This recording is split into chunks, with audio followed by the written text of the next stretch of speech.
In Corona-Zeiten eine Bachelorarbeit schreiben ist nicht einfach. Und eine Masterarbeit übrigens auch nicht. Wir haben für den Sommer und auch den laufenden Winter erhebliche Verlängerungen bei den Bearbeitungszeiten eingeräumt und ich glaube, das war auch richtig. Wir werden, soweit es in irgendeiner Weise erforderlich ist und gesetzlich möglich ist, auch in den nächsten Monaten, ich fürchte auch über den Winter hinaus, an der einen oder anderen Stelle Verlängerungsmöglichkeiten anbieten.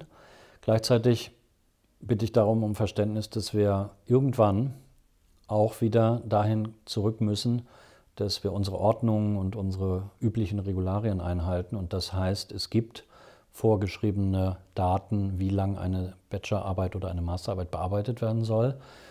Und auch im Sinne der Vergleichbarkeit der Arbeiten untereinander und der Gerechtigkeit der Studierenden untereinander müssen wir dann, sobald es irgendwann machbar ist, auch wieder auf die regulären Daten zurückgehen.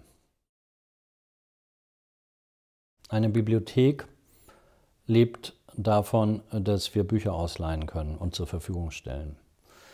In Zeiten, wo Präsenz eingeschränkt ist, müssen wir auch den Zugang zu diesen Büchern und den Räumlichkeiten einschränken, damit es dort nicht zu, und sei es versehentlichen Hotspots kommt. Das sehen Sie, glaube ich, alle ein. Wir versuchen im Moment, die Öffnungszeiten im Rahmen dessen, was uns das Land mit seinen Vorschriften erlaubt und was der Hygieneschutz uns erlaubt, so lang wie möglich zu öffnen. Aber gleichzeitig wissen Sie auch, wir dürfen halt keine großen Trauben von Menschen zulassen vor einer Ausleihtheke und Ähnliches. Und deswegen ist, selbst wenn wir die Öffnungszeiten so weit wie möglich dehnen, die Zahl derer, die reinkommen können in die Bibliothek, geringer als sonst. Daran kann ich im Moment, so gern ich es möchte, nichts ändern. Was Sie aber tun können und ändern können, ist eine Sache, die Sie wahrscheinlich schon alle längst praktizieren. Und das ist, die meisten Inhalte sind nicht per se an physische Erscheinung in Büchern gebunden, sondern auch online verfügbar oder woanders ausleihbar. Und ich kann Ihnen nur empfehlen, diese Ausweichmöglichkeiten auch zu suchen. Die 3-Semester-Regel an der HTW ist, seit sie eingeführt worden ist, ein Zankapfel. Aus guten Gründen.